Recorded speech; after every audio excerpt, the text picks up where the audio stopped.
Since President Putin invaded Ukraine, a phase that we might simply call a shift in the world order has begun. It's evident that the first actor in this new scenario was Mr. Putin and Russia. However, if we observe Earth from the moon, we see the geopolitical movements that are really happening on a global level.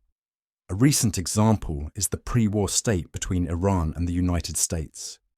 We consider this situation to be merely a sparkler fire, as Iran has no interest in entering a war, and if it did, Turkey, as a NATO member, would be forced to intervene, triggering a conflict inside Muslim countries.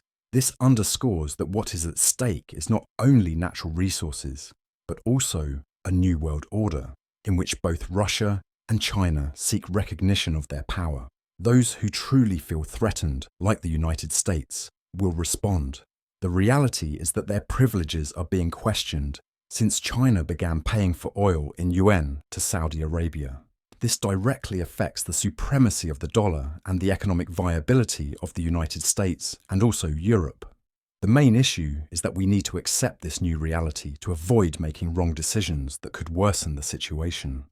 I believe that European countries, while preserving the historical and cultural values that have characterized Europe for centuries, should play the role of mediators and arbitrators among the main actors in conflict, such as the United States, Russia, and China.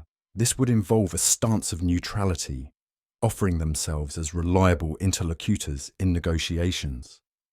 Currently, some European countries, like Spain and France, face their own internal challenges, which could affect their capacity to act in this new role.